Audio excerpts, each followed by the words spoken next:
Hello दोस्तों, welcome to PRT teacher classes. कैसे हो आप सभी? उम्मीद करता हूँ अच्छे होंगे, पढ़ाई कर रहे होंगे।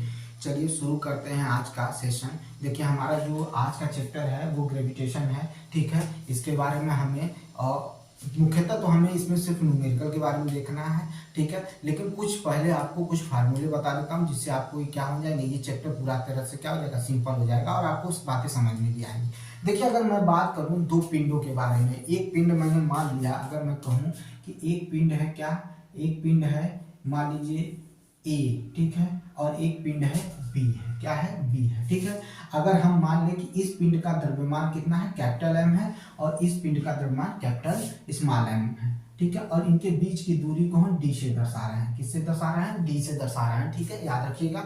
अब कह रहा है कि इनके बीच लगने वाला गुरुत्वाकर्षण बल जो है वो F है, क्या है, गुरुत्वाकर्षण बल क्या है, F है। अब हमें इसमें संबंध निकालना है। तो पहली बात सुन लीजिए, जो गुरुत्वाकर्षण बल F है वो इन दोनों पिंडों के बीच लग रहा है और इन दोनों पिंडों को क्या कर रहा है, खींच रहा है। और ये जो बल है, गुरुत्वाकर्षण बल किस पर निर्भर करता है, तो उनके द्रव्यमान पर निर्भर करता है। याद रखिएगा, हमने इसके बारे में काफी अच्छी चर्चा कर चुके हैं, पिछले चैप्टर में न्यूमेरिकल भी लगवाए थे और इस पर चर्चा भी किए थे।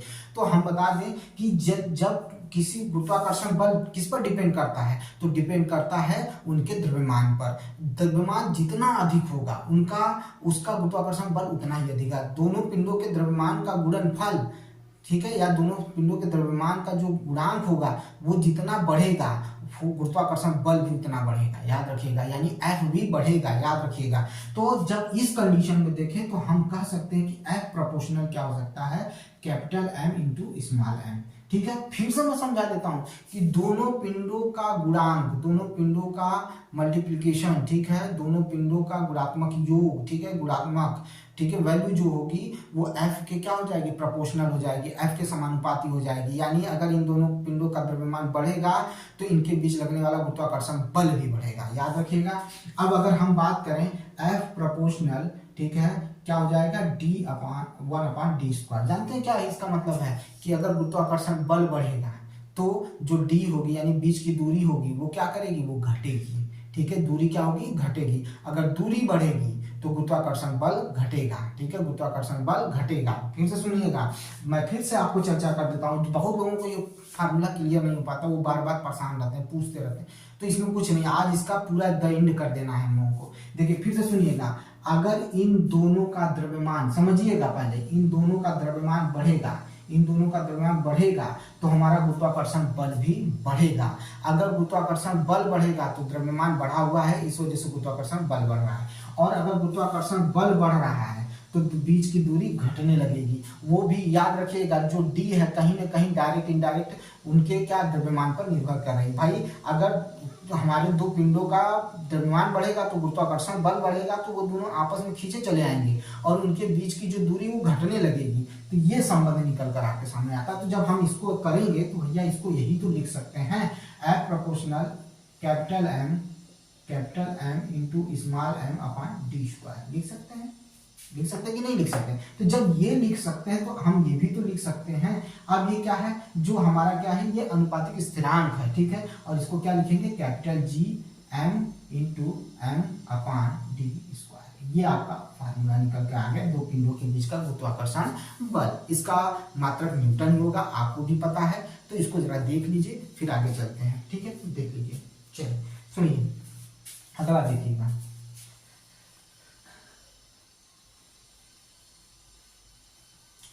ध्यान सुनिएगा। अगर हम बात करें कि मुक्त पतन की, ठीक है, अब इस पे भी हम ज्यादा चर्चा नहीं करेंगे क्योंकि हमें उससे ज्यादा चर्चा करने की जरूरत नहीं है, क्योंकि हम उस पर ज्यादा चर्चा करेंगे तो दिक्कत होगी। बस खाली ये समझिए कि अगर कोई गुरुत्व बल, ठीक है, गुरुत्वीय बल है, ठीक है, जैसे हम मान लिए F है, ये गुरुत्वीय बल F है ना, गुरुत्वीय बल F है, ठीक है। अब ये द्रव्यमान और गुरुत्वीय त्वरण के गुणनफल के बराबर होगा, आपने भी पढ़ा है। कोई भी पिंड है उसका अगर बल उस पर देखेंगे तो द्रव्यमान गुणित त्वरण के बराबर होगा, तो यहाँ का गुरुत्वीय त्वरण हो जाएगा। तो ये क्या हो जाएगा, F इंटू क्या हो जाएगा, G हो जाएगा, F इंटू क्या हो जाएगा, G हो जाएगा। बात समझ में आ गई। और आप चलिए दोस्तों देखिए, लाइट चली गई थी, देखिए अब क्या है कि F बराबर mg। देखिए इसका मतलब फिर से समझ लीजिए, थोड़ा सा कंटिन्यू करते हैं। देखिए गति के दूसरे नियम से, क्योंकि इसमें चर्चा करना जरूरी है, गति के दूसरे नियम m इंटू ए, यही तो हमें पता था गति के दूसरे नियम से। गति का दूसरा नियम कहता है कि जो आपका बल होता है, ठीक है, वो क्या होता है, द्रव्यमान और त्वरण का क्या होता है, गुणनफल होता है, ठीक है। तो उसी तरह से कि मान लीजिए कोई m द्रव्यमान का कोई पत्थर है या कोई पिंड है, मान लीजिए उसको, और हम पहले से ही ये पता है कि वो मुक्त अवस्था में नीचे की तरफ गिर रहा है, ठीक है।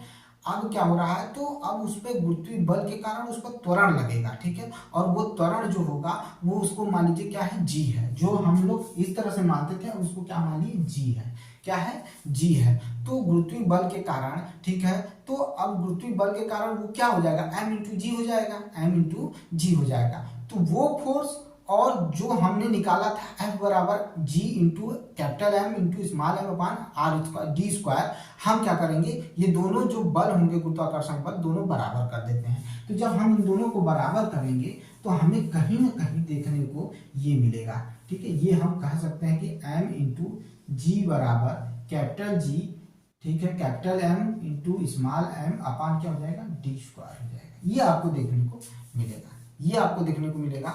तो हम m से m को काट सकते हैं, तो हमारा g इक्वल टू क्या हो जाएगा, तो g इंटू m हो जाएगा, कैपिटल M हो जाएगा, और अपान क्या हो जाएगा, डी स्क्वायर हो जाएगा। ये निकलकर एक और आ गया आपका, जब कोई पिंड मुक्त अवस्था में पृथ्वी की तरफ गिरता है, ठीक है। अच्छा, अब यहाँ पर जब मुक्त अवस्था में गिरेगा तो उनके बीच की दूरी भी खत्म होगी, तो यहाँ पर हम किसकी दूरी लेंगे, क्योंकि हमारे पृथ्वी के सेंटर पे तो क्या होगा, सेंटर पे ही तो गुरुत्वाकर्षण बल शो करेगा, तो वो वहां से पृथ्वी की सतह तक का रेडियस कितना होगा, आर होगा। तो हम क्या कर सकते हैं, small G equal to capital G into M upon क्या लिख सकते हैं, आर स्क्वायर लिख सकते हैं, या कैपिटल आर स्क्वायर लिख सकते हैं। ये है आपका पृथ्वी की त्रिज्या। ये भी फार्मूला आपको लर्न करके रखना, ये भी आपको याद रखना है, ठीक है। तो एक नजर इसको देख लीजिए।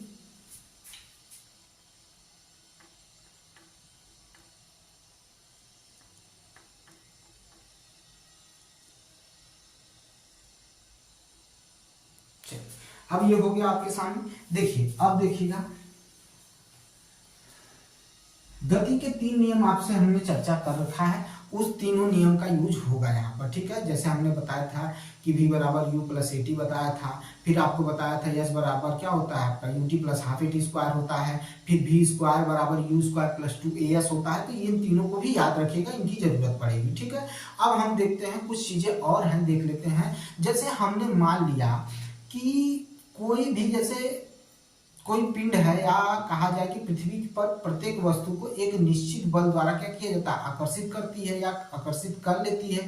तो बल वस्तु के द्रव्यमान का तथा पृथ्वी के गुरुत्वीय त्वरण के बराबर होता है, ठीक है। जो बल होता है वस्तु के द्रव्यमान तथा उसके गुरुत्वीय त्वरण के बराबर होता है। तो F बराबर m में भी लिखते हैं, F बराबर mg लिखते हैं। जो वो F बराबर m में है वो गति का दूसरा नियम है, वहां पर भी यही वर्क होता है। लेकिन अगर हम बात करें कि अगर हमें क्या निकालना हो, वस्तु का भार निकालना हो, क्या निकालना हो, तो वस्तु का भार निकालना हो, तो किसी वस्तु पर पृथ्वी का आकर्षण बल वस्तु का क्या होता है, भार होता है। वस्तु पर पृथ्वी का आकर्षण बल वस्तु पर का क्या होता है, भार होता है। समझ में आई बात, फिर से सुनिएगा। मैं कह रहा हूं कि वस्तु पर, ठीक है, पृथ्वी का, ठीक है, वस्तु पर पृथ्वी का लगने वाला आकर्षण बल ही क्या होता है, वस्तु का क्या होता है, भार होता है। तो मैंने बल की बात की तो मैंने F कहा, तो वो F क्या हो जाएगा, वो F हो जाएगा W के बराबर। तो F बराबर क्या आपने निकाला है, m इंटू जी। तो W बराबर क्या लिख सकते हैं, m इंटू जी। ये है आपका एक और फार्मूला, इसको भी याद रखिएगा क्योंकि इसकी हमें जरूरत पड़ेगी, इसकी हमें क्या पड़ेगी, जरूरत पड़ेगी। देख लीजिए,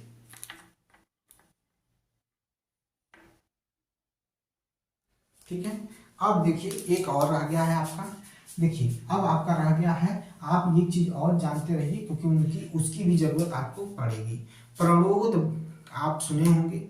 अच्छा चलिए इसको पहले क्वेश्चन शुरू करते हैं, उसके बारे में वो अगर आएगा तो उसको अलग से चर्चा कर लिया जाएगा, वो भी आपको समझ में आ जाएगा कि वो क्या चीज है, ठीक है। वो भी आपका एक बल ही होता है, वो प्रणोद बटा क्षेत्रफल पर लगने वाला होता है, ठीक है। तो समझ में आई बात। तो चलिए उसको पहले क्वेश्चन करते हैं, तब आपको समझ में आने वाला है कि क्या चीजें, क्या मैंने कहना चाहिए। न्यूमेरिकल लिखने की जरूरत नहीं है, आपको न्यूमेरिकल स्क्रीन पर दिख जाएगा और उस न्यूमेरिकल को पढ़िए, ठीक है, और उसके बाद हम लोग क्वेश्चन करते हैं, तो देख लीजिएगा। ठीक है, देखिए अब सुनिए, मैं भी एक बार क्वेश्चन को पढ़ देता हूँ, सुनिएगा क्या कह रहा है। पृथ्वी का द्रव्यमान, पृथ्वी का द्रव्यमान कितना है, सॉरी, पृथ्वी का द्रव्यमान है 6 गुणे 10 के पावर 24।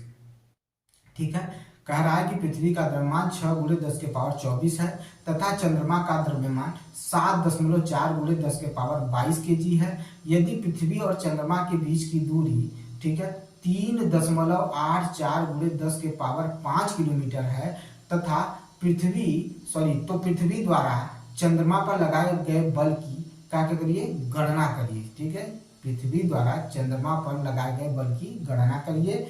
और जी का मान यहाँ दिया हुआ 6.7 गुणे 10 के पावर -11 न्यूटन मीटर पर केजी स्क्वायर। चलिए देखिए, हमें दिया हुआ है एम बराबर दिया हुआ है, तो एम बराबर कितना दिया हुआ, तो 6 गुणे 10 के पावर 24 दिया है, 6 गुणे 10 के पावर 24 दिया हुआ है। ठीक है, केजी।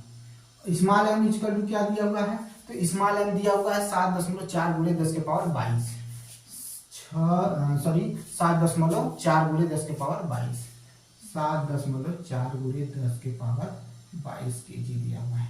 ठीक है, और आपको क्या दिया हुआ है, डी दिया हुआ है। डी कितना दिया हुआ है भाई, तो डी दिया हुआ है आपका 3.84 गुणे 10 के पावर कितना दिया हुआ है, सॉरी 3.84 पावर 3.84 पावर गुणे 10 के पावर 5 किलोमीटर, 3.84 गुणे 10 के पावर 5 किलोमीटर, ये दिया हुआ है आपका। अब आपके सामने क्या दिया, जी की वैल्यू दी है। जी की वैल्यू कितनी दी हुई है, और आपको पता है वो 6.7 गुणे 10 के पावर -11 क्या होता है आपका, 6.7 गुणे 10 के पावर -11 न्यूटन मीटर स्क्वायर पर KG square, newton metre square KG square दिया हुआ है। ठीक है, यहाँ पर माइनस हो गया, ये चीज दी हुई है। अब हमें करना क्या है, तो हमें रखना है फार्मूले पर, हमें क्या करना है, फार्मूले पर रखना है। चलिए रखते हैं, तो हमारा फार्मूला क्या है, F इक्वल टू क्या होता है, F इक्वल टू होता है आपका G into M, capital M into small m अपान डी स्क्वायर। तो G की वैल्यू कितनी है, तो 6.7 गुणे 10 के पावर -11, M की वैल्यू कितना दिया हुआ है, तो 6 गुणे 10 के पावर 24, फिर क्या दिया हुआ है 7.4 गुणे 10 के पावर 22 अपान, देखिए ये डी स्क्वायर है तो हम इसको 2 बार लिखेंगे, 3.84 गुणे 10 के पावर 5, फिर 3.84 गुणे 10 के पावर 5 दिया हुआ है, ये आपका दिया हुआ है। तो जब हम इनको सॉल्व करेंगे भैया, तो देखिए यहाँ पर इनको सॉल्व करेंगे, तो देखिए यहाँ पर से ये इसको क्या हो जाएगा, सब्ट्रैक्ट हो जाएगा, क्या हो जाएगा, सब्ट्रैक्ट हो जाएगा। और यहाँ से अगर हम इस चाहें तो इसको कट कर सकते हैं, तो हम लिख सकते हैं 67 गुणे 6 गुणे 74 यानी 74 गुणे, अब यहाँ से हम इसको सब्ट्रैक्ट करें तो हमारा 10 टू दी पावर कितना आ जाएगा, यहाँ पर आ जाएगा 3 और यहाँ आ जाएगा 1, और यहाँ क्या हो जाएगा 10 टू दी पावर कितना हो जाएगा 22 हो जाएगा।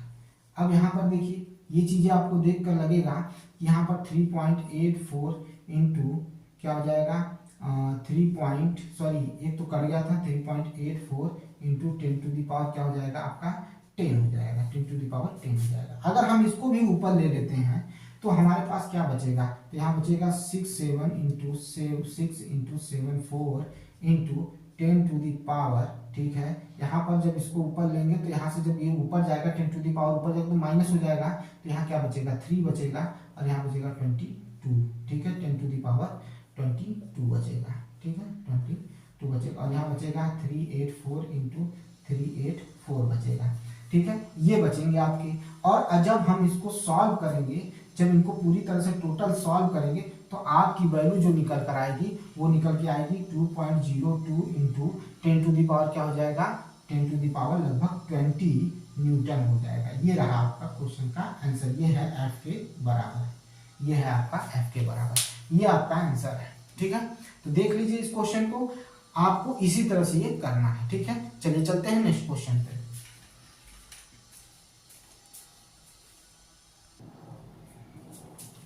देखिए दोस्तों, यहाँ पर थोड़ा सा गलत हो गया था, यहाँ पर देखिए ये 6 सही रहेगा क्योंकि हमारी n की वैल्यू कितनी है 6 सही है। अब यहाँ पर ये आंसर आपका सही है, ठीक है। तो चलिए चलते हैं नेक्स्ट क्वेश्चन पर। आपका नेक्स्ट क्वेश्चन ये रहा।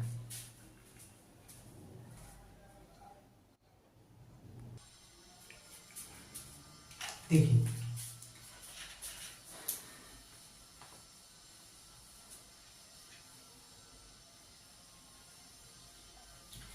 क्वेश्चन कह रहा है कि एक कार, ठीक है, एक कार किसी कगार से गिर कर 0.5 सेकेंड में धरती पर आ गिरती है, ठीक है। परिकलन में सरलता के लिए जी का मान 10 मीटर पर सेकेंड लीजिएगा। धरती पर टकराते समय कार की चाल क्या होगी, 0.5 के दौरान इसकी औसत चाल क्या होगी, धरती से कगार कितनी ऊंचाई पर है, ठीक है। ये आपको क्वेश्चन स्क्रीन पे दिख रहा होगा, आप इस क्वेश्चन को पढ़ लीजिए, फिर हम इसका नोटिस को करते हैं। पढ़ लीजिए पहले। चलिए देखिए, अब समझिएगा क्या क्या दिया हुआ है। तो आपको समय दिया हुआ, क्या दिया हुआ है, तो समय दिया हुआ। क्या समय दिया हुआ है, तो टी इक्वल टू आपको दिया हुआ है, टी इक्वल टू क्या दिया हुआ है, तो टी इक्वल टू दिया है 0.5 सेकेंड दिया हुआ। कितना दिया हुआ है, 0.5 सेकेंड दिया हुआ है। टी इक्वल टू क्या दिया हुआ है, 0.5 सेकेंड दिया हुआ है। और क्या दिया हुआ है, तो जब गिर रहा तो कुछ ना कुछ आरंभिक वेग होना चाहिए। देख लीजिए आरंभिक वेग क्या होगा, तो u इक्वल टू क्या हो जाएगा, 0 हो जाएगा। क्या हो जाएगा, u इक्वल टू 0 हो जाएगा। यहाँ पर आपको g दिया हुआ है, g कितना दिया हुआ, तो सरलता के लिए 10 मीटर पर सेकेंड स्क्वायर दिया हुआ है। तो स्मॉल g कितना दे दिया है, कितना दे दिया है आपको, तो 10 मीटर पर सेकेंड स्क्वायर दे दिया है, ठीक है। ये आपको स्मॉल g दे दिया है, ठीक है, ये चीज हो गया। अब अगर हम बात करें कि ये तो नीचे की तरफ लगेगा ना, तो अगर हम बात करें कि पृथ्वी जो कार का त्वरण होगा वो किधर की तरफ लगेगा, तो ऊपर की तरफ लगेगा। तो जब ऊपर की तरफ लगेगा तो उसको हम क्या लिखेंगे, तो a बराबर लिखेंगे 10 इंटू मीटर पर सेकेंड स्क्वायर। ये तो धरती की तरफ लगेगा, ये धरती की तरफ लगने वाला त्वरण, लेकिन नीचे की तरफ भी तो लगेगा, इसको भी तो ध्यान दीजिए। तो यहाँ से हमें क्या मिल जाएगा, तो हम यहाँ से क्या करेंगे, तो कार की चाल निकाल लेंगे, जिस चाल से वो नीचे की तरफ गिर रहा है। तो कार की चाल जब निकालेंगे तो v इक्वल टू क्या होता है, u प्लस एटी होता है, u प्लस एटी होता है। तो v बराबर क्या लिख सकते हैं, u की वैल्यू 0 है, a की वैल्यू आपको पता है, t की वैल्यू पता है। तो a की वैल्यू कितनी है, तो 10 है, और t की वैल्यू कितनी है, तो 0.5 है। यही तो है हमारे पास, यही चीजें हैं, 0.5 रखेंगे। तो जब हम इसको रखेंगे तो हमारा क्या निकल के आ जाएगा, तो आ जाएगा 5 मीटर पर सेकेंड आ जाएगा। ये v इक्वल टू आ गया आपका, v इक्वल टू निकल कर आ गया, ठीक है। ये क्या है, उसकी क्या हो गई, आपकी चाल हो गई। अगर हमें कहा जाए कि औसत चाल निकालिए, ठीक है, क्या निकालना है, औसत चाल, औसत चाल निकालनी है। क्या निकालनी है, औसत चाल निकालना है। क्या सब निकाल देंगे, घबराइएगा नहीं, बस आप समझिएगा। तो औसत चाल निकालना होगा, तो औसत चाल आपको पता है कि प्रारंभिक वेग प्लस अंतिम वेग बटा 2, प्रारंभिक वेग, ठीक है, प्रारंभिक वेग अंतिम वेग बटा 2 हो जाएगा। तो प्रारंभिक वेग कितना, 0, और ये कौन सा वेग है, तो अंतिम वेग है, ये हो जाएगा 2, और जब इसको करेंगे तो क्या आएगा, 2.5 मीटर पर सेकेंड आ जाएगा आपका, क्या औसत चाल आ जाएगा। ये क्या आ जाएगा आपका, औसत चाल आ जाएगा। क्या आ जाएगा, औसत चाल आ जाएगा। आ गया आपका औसत चाल, आपका निकल कर आ गया।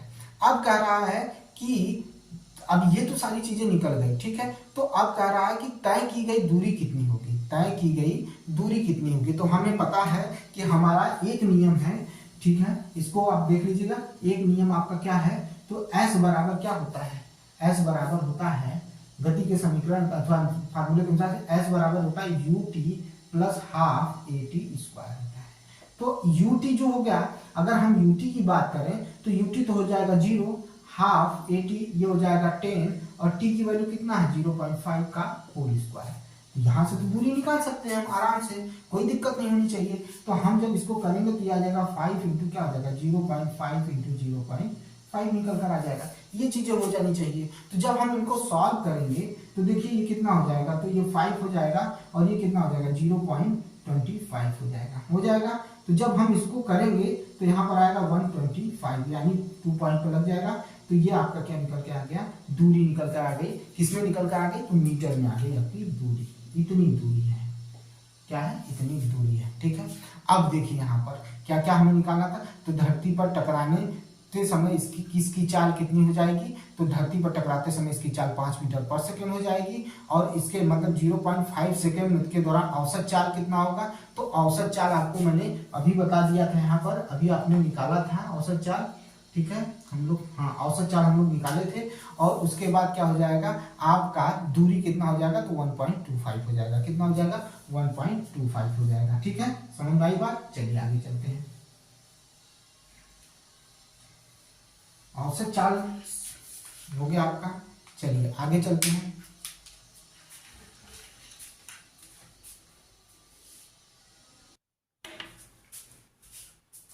अब देखिए अगला क्वेश्चन आपके सामने ये रहा, स्क्रीन पर भी दिखाई देगा।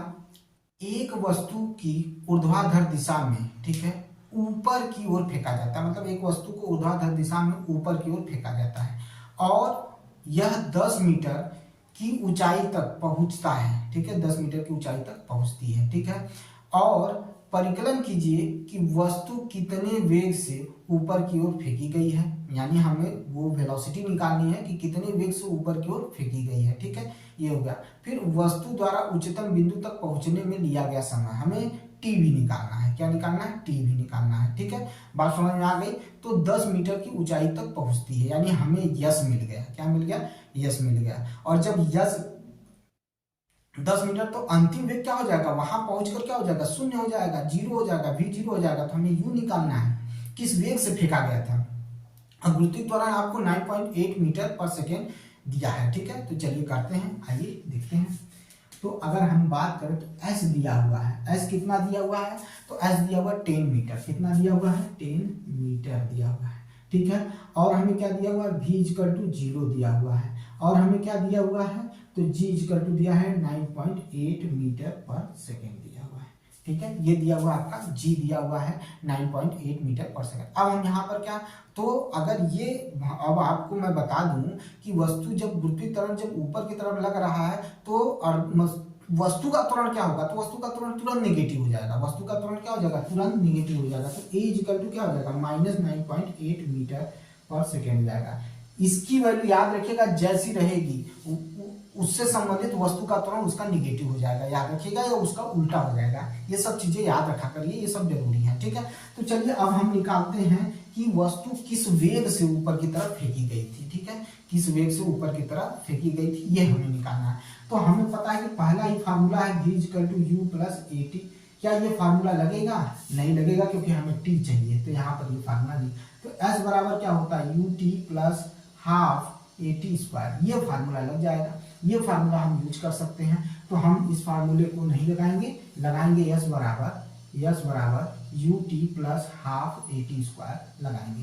तो यस की वैल्यू कितनी है, तो यस की वैल्यू है 10 मीटर, यू की वैल्यू क्या है, हमें निकालनी है, ठीक है, यू की वैल्यू हमें निकालनी है, और क्या हो जाएगा, plus half A T square, ये हो गया, ठीक है। तो जरा इधर देखिएगा, अगर हम बात करें तो ये भी फार्मूला नहीं लगेगा, क्योंकि यहाँ पर भी टी है, तो टी की वैल्यू नहीं है। तो हम क्या करेंगे, अब फार्मूला लगाएंगे तीसरा वाला फार्मूला क्या होता है, v square plus you square plus 2a yes, ये फार्मूला आपका लगेगा।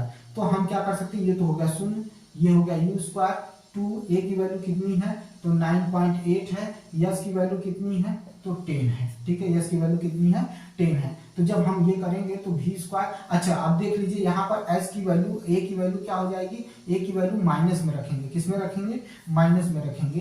तो हम यहाँ पर इसको क्या कर लेंगे, -9.8 रख सकते हैं। तो जब यहाँ पर रखेंगे तो ये माइनस हो जाएगा, ये हो जाएगा इंटू 98 हो जाएगा, क्या हो जाएगा 98 हो जाएगा। यहाँ पर आपको ये देखने को मिला।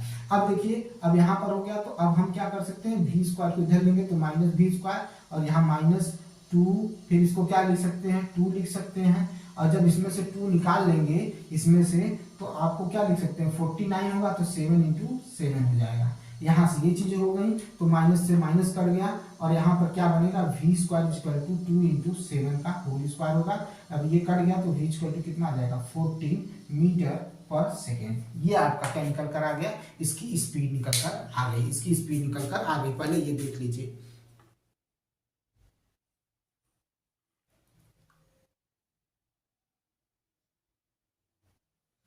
ठीक है, ये इसकी स्पीड निकल कर आ गई। अब हमें क्या निकालना है, हमें समय निकालना है। क्या निकालना है, समय निकालना है। ये ठीक है, चलिए आगे चलते हैं।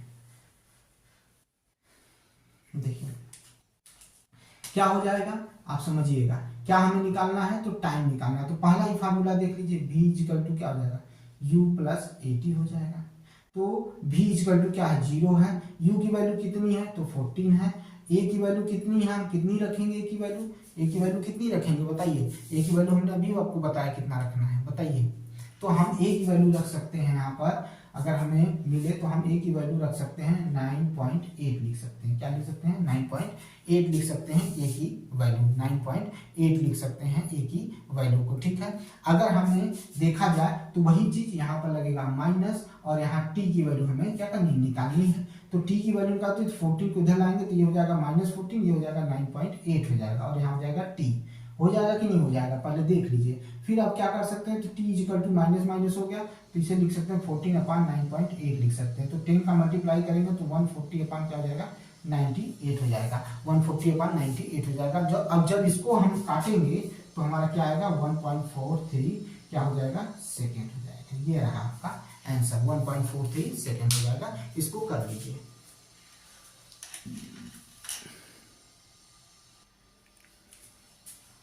चलिए भाई देखिए स्क्रीन पर फिर नेक्स्ट क्वेश्चन देखिएगा।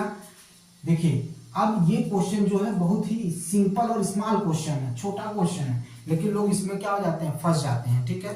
देखिए कह रहा है कि एक वस्तु का द्रव्यमान 10 kg है, तो पृथ्वी पर इसका भार क्या होगा या कितना होगा, ठीक है।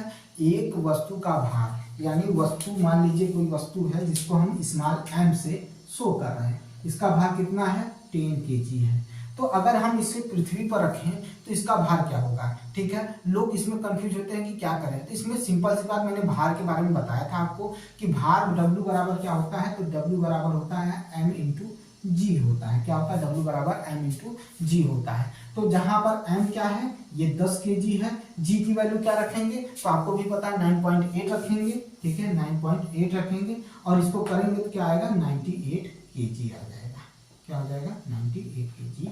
ये है इसका भार। ये सिंपल सा है, इसमें कुछ नहीं करना है। यहाँ पर अगर हम भार की बात करें, सॉरी यहाँ पर हम लिखेंगे न्यूटन, लिखेंगे क्या लिखेंगे, न्यूटन लिखेंगे। ये आपका आ गया वस्तु का भार, ठीक है, समझ में आई बात। तो चलिए चलते हैं नेक्स्ट क्वेश्चन पर।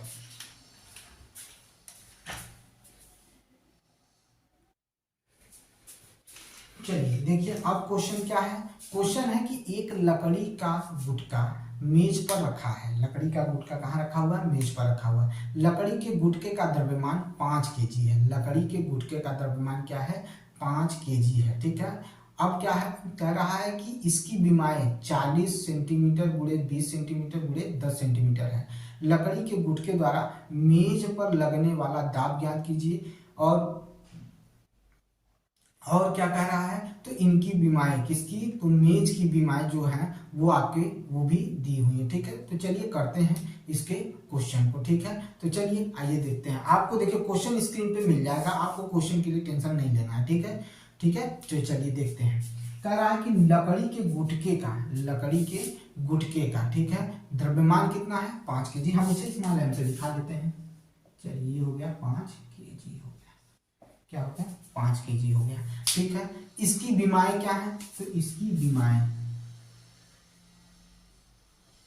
कितनी है, तो इसकी बीमाएं दी है 40 इंटू 20 इंटू फिर 10 दिया हुआ है। 40 इंटू 20 इंटू 10 दिया, वो सब सेंटीमीटर में है, याद रखिएगा। अब क्या कह रहा है, तो कह रहा है कि यहाँ लकड़ी के गुटके का भार मेज की सतह पर प्रणोद लगाएगा। क्या लगाएगा, प्रणोद। तो जानते हैं प्रणोद क्या होता है, तो दाब बराबर क्या होता है, प्रणोद बटा क्षेत्रफल होता है। इस फार्मूले को भी याद रखिएगा। यहाँ कोई बहुत ज्यादा बड़ा कॉन्सेप्ट नहीं है। आप किसी, मतलब अगर हम बात करें किसी भी सतह पर लेटते हैं या आपके पैर का जो पंजा है वहां पर लगने वाला दाब ही क्या होता है, प्रणोद होता है। उस क्षेत्रफल को जो घेरता है वो क्या होता है, दाब, तथा क्या होता है आपका प्रणोद तथा क्षेत्रफल का अनुपात ही क्या कहलाता है, दाब कहलाता है, ठीक है। इतना याद रखिएगा, उससे ज्यादा कुछ नहीं। तो हम पहले प्रणोद क्या होता है, एक बल होता है। प्रणोद क्या होता है, एक बल होता है। तो ये जो प्रणोद है ना, ये प्रणोद किसके बराबर होगा, F बराबर mg के बराबर होगा। किसके बराबर होगा, F बराबर mg के बराबर होगा। देखिए F बराबर क्या हो जाएगा, m इंटू जी हो जाएगा। तो F बराबर m इंटू जी, तो ये 5 होगा, तो ये क्या हो जाएगा 9.8। आपको भी पता है 9.8 होता है। तो जब हम इसको मल्टीप्लाई करेंगे तो कितना हो जाएगा, तो 0 आ जाएगा, तो और यहाँ हो जाएगा 4 और यहाँ करेंगे तो 49 होगा, और ये 1 लगा देंगे तो ये आ गया आपका न्यूटन। क्या आ गया आपके बराबर 49 न्यूटन आ गया। अब सतह का क्षेत्रफल क्या होगा भाई, तो लंबाई गुणे चौड़ाई होता है। सतह का क्षेत्रफल क्या होता है, लंबाई गुणे चौड़ाई होता है। क्षेत्रफल हमें निकालना, वॉल्यूम तो हमें चाहिए नहीं, तो लंबाई गुणे चौड़ाई कितना हो जाएगा 20 इंटू क्या हो जाएगा 10 हो जाएगा। क्या हो जाएगा 20 इंटू 10 हो जाएगा। तो सतह का क्षेत्रफल देखिए यहाँ देख लीजिए, सतह का क्षेत्रफल क्या हो जाएगा भाई, तो 20 इंटू 10 हो जाएगा। 20 इंटू 10 हो जाएगा, तो जब इसको करेंगे तो कितना आएगा 200 आ जाएगा। कितना आ जाएगा 200 आ जाएगा, ठीक है 200 आ जाएगा। और ये क्या होगा सेंटीमीटर स्क्वायर होगा, सेंटीमीटर स्क्वायर। और जब इसको हम मीटर में बदलेंगे तो हमें भाई 100 इंटू 100 से डिवाइड करना होगा ना, 100 इंटू 100 से डिवाइड करना होगा। क्या लिखेंगे 0.2 क्या हो जाएगा मीटर स्क्वायर हो जाएगा, 0.2 मीटर स्क्वायर हो जाएगा। ये चीज निकल कर आ गई, क्या निकल कर आ गई, ये चीज आपके सामने निकल कर आ गई। अब हम क्या करेंगे, तो दाब बराबर क्या लिख सकते हैं यहाँ पर, तो दाब बराबर क्या हो जाएगा, दाब बराबर क्या होता है भाई, तो प्रणोद अपान क्या हो जाता है, प्रणोद अपान क्या होता है क्षेत्रफल होता है। तो 49 अपान क्या हो जाएगा 0.02, क्या हो जाएगा 0.02 हो जाएगा। ये आपका सामने निकल कर आ गया। और जब हम इसको सॉल्व करेंगे, जब हम इसको सॉल्व करेंगे तो आपका आएगा, इसको काटेंगे तो आ जाएगा 2450, ये आपका निकल कर आ जाएगा। और यहाँ क्या लिखेंगे न्यूटन मीटर स्क्वायर लिखेंगे। क्या लिखेंगे न्यूटन मीटर स्क्वायर। इसको स्क्रीनशॉट लीजिए पहले।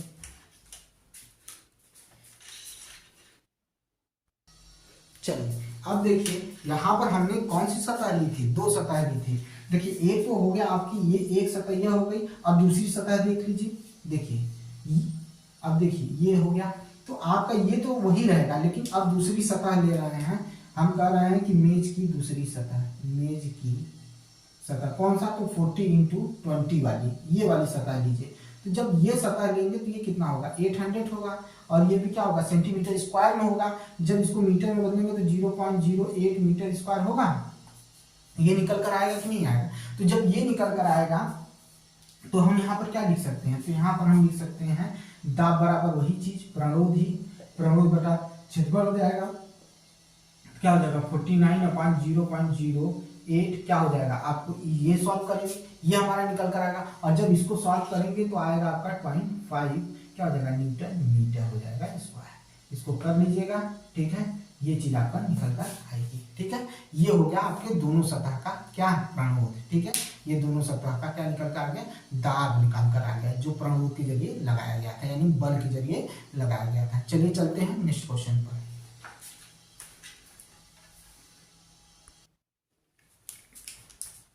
चलिए क्वेश्चन आपको स्क्रीन पे दिख रहा होगा, देखिए हम भी पढ़ देते हैं। ए पृथ्वी तथा उसकी सतह पर रखी किसी 1 केजी की वस्तु के बीच गुरुत्वीय बल का परिणाम क्या होगा। पृथ्वी का द्रव्यमान 6 × 10⁻24 केजी है तथा पृथ्वी की त्रिज्या 6.4 × 10⁻6 मीटर है। इस पर मैंने चर्चा किया था और इस फार्मूले पर भी चर्चा मैंने किया था, तो मैं सीधे डायरेक्ट क्वेश्चन पे चल रहा हूँ। फिर से एक बार क्वेश्चन सुन लीजिए और स्क्रीन पे दिख रहा होगा क्वेश्चन आपको। पृथ्वी तथा उसकी सतह पर रखी किसी 1 केजी की ठीक है वस्तु के बीच गुरुत्वीय बल का परिणाम क्या होगा। पृथ्वी का द्रव्यमान यदि दिया है 6 × 10⁻24 तथा पृथ्वी की त्रिज्या 6.4 × 10⁻6 मीटर है। तो चलिए करते हैं क्वेश्चन को। तो पृथ्वी का द्रव्यमान दिया है, जिसको हम किससे दिखा देते हैं, हम कैपिटल एम से दिखा देते हैं। किससे दिखा देते हैं, कैपिटल एम से दिखा देते हैं। पृथ्वी का द्रव्यमान कितना हो जाएगा, तो 6 × 10 के पावर क्या हो जाएगा, 6 × 10⁻24 केजी हो जाएगा।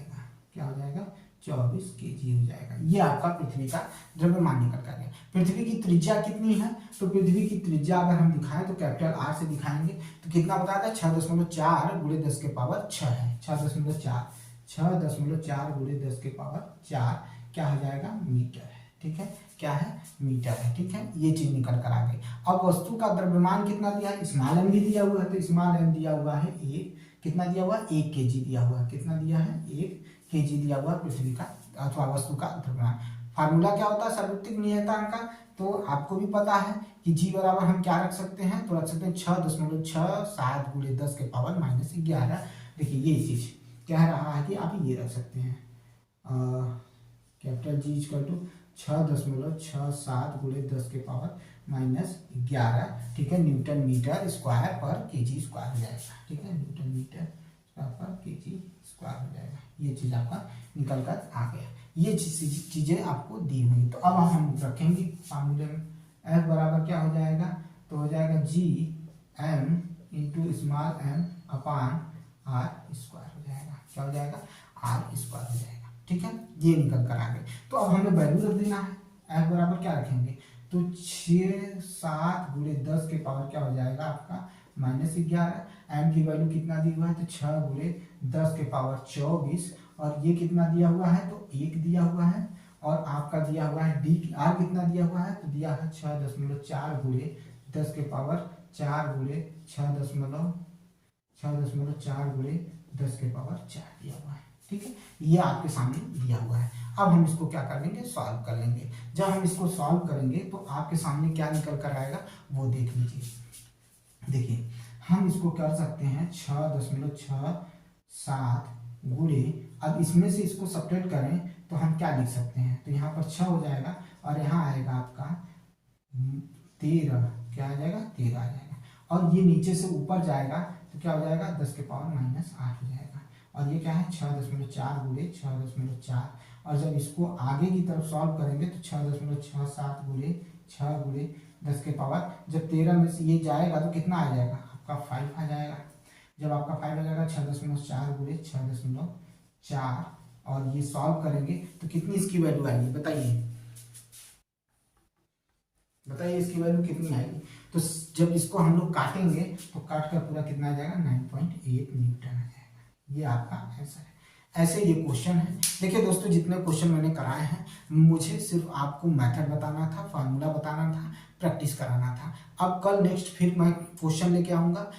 आपको अगर ये वीडियो अच्छा लग रहा है, आपको लगता है कि मेरे काम की चीज़ है और इससे मुझे बहुत हेल्प मिलने वाली है, न्यूमेरिकल है और न्यूमेरिकल ऐसे आ सकते हैं, तो मेरे वीडियो को लाइक करिए, शेयर करिए, ठीक है, बेल आइकन दबा लीजिए, मेरे चैनल को सब्सक्राइब करिए। मिलते हैं नेक्स्ट वीडियो में। बहुत बहुत धन्यवाद।